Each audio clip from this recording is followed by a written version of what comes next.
Dawson Rider Wiki.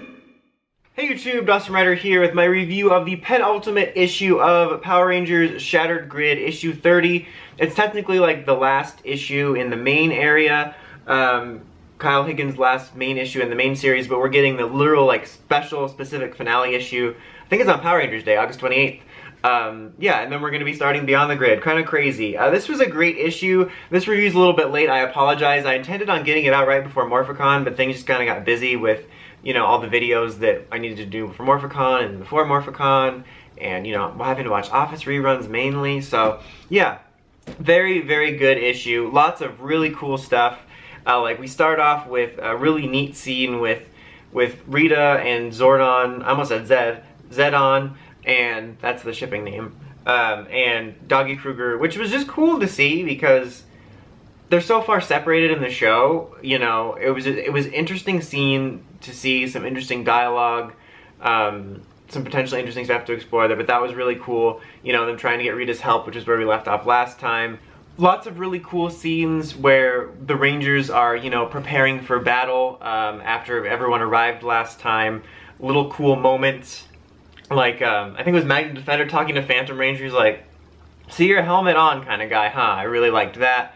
We got to see the Hyperforce Rangers there. They actually got quite a bit of love in this, and I just recently, you know, did my video where I finally watched it, and it's been like one of my favorite things in these last few weeks, month, whatever.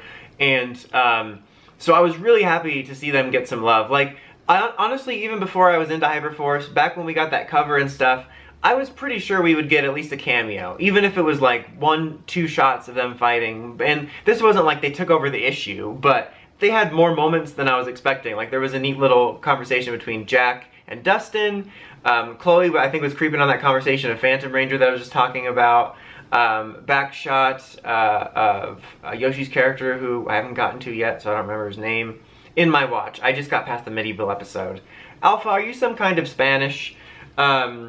And then, you know, a cool scene where we see Chloe fighting with Jen, which was just neat because you know that those are tied together, although I don't know if these versions specifically are. Willy Wobbly, Tommy Wimey, cool regardless. But I think the coolest one for me was the big shot of the Hyperforce Megazord helping out amongst the Megazords fighting in this battle.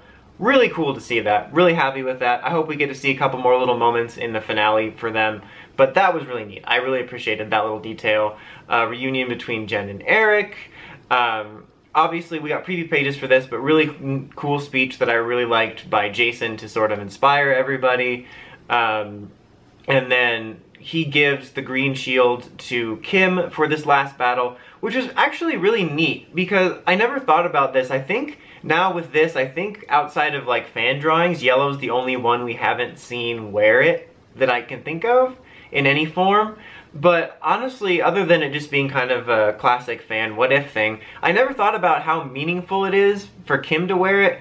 I mean, obviously because of her story connection with Tommy that we've always known about, but specifically for Shattered Grid, where Tommy Dunn got stabbed and did. So that was really neat, and, you know, that led to her delivering the blow with shooting the Dragon Dagger with a bow to a Draken at the end, which was some really cool stuff. Bunch of really cool shots just in the battle, like, you know, superficial stuff, but it's always cool to see. You know, I can't, even if I'm sometimes like, oh, I'm over that, I get excited about that stuff too. Like, we had to, whoever has battleizers, use it. And like, Eric's like, I got roller skates. Like, it was actually kind of funny. Like, I kind of like that they didn't pick all like the most badass battleizers. Not like there weren't some cool ones in there, but you know what I mean? Like, they committed to kind of like, this is who we have left, which was neat. And Draken fixed his sword so it can like steal people's powers. He stole Levi's. There was a neat little scene where I think it was Gia and Chip where she used her powers, you know, to Legendary Ranger mode, and it created a confusion for a second. Lots of little neat scenes like that in the battle, which I really appreciated. We got some new sentries too for the battle. Jungle Fury Rhino Ranger, Dino Charge Gold, and I feel like there's another I'm forgetting, but I know we also In Space. I really liked In Space Silvers. I'm not sure which one's my favorite, to be honest. I liked Rhino and Gold quite a bit, but I really liked that In Space Silver was like a jet trooper. I thought that was really cool. So yeah, lots of really cool frames. Like, again, the Megazords were there. Serpentera showed up for like their side, the villain side, which was like, you know, just lots of, like, frames you just want to look at again and again, which was really awesome. You know, Finster 5 was trying to convince Draken not to press this because he started to lose his powers, because their plan was to basically create a green candle, which was really cool. And then he stabbed it at Finster 5. Draken does not give a crap. Like, it's like, so he's just like, whatever, you get in my way, you're done. Then we end with him basically giving like a last-ditch effort attempt at, you know, like, oh, my power's fading, better just put all these morphers in me at once. I didn't mean it to sound like that, but that's going to lead obviously to what's on the cover of this issue, which is his final evolution form, which is like a black gold Draken with a cape. I didn't realize he had a cape, because the first image we saw was him on the throne and he's kind of sitting on it, but we got like a full body shot at Morphicon and he's got a cape, which is neat. I really like it.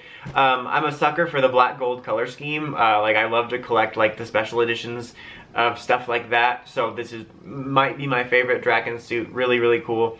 Also, I like how there was like a non-spoiler cover that didn't have him in the throne. I love how they edit stuff like that, or like when they edited the gold armor off Jason, but then they announce their biggest plot twists in press releases.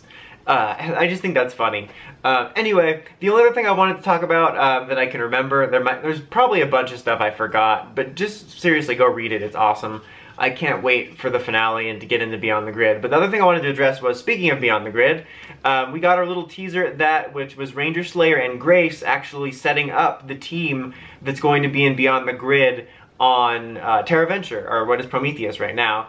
And what was interesting is basically it was the team we know, but in place of Ranger Slayer as Pink, we have Corone, which is interesting. I mean, I almost wish we hadn't gotten like an announcement of who the team was going to be, so that this would be even more of kind of a what's going on type of deal. Because like obviously now, if you've watched it or kept up with any of the news about Beyond the Grid, you kind of know what's happening, but it does add some intrigue that Corone's there.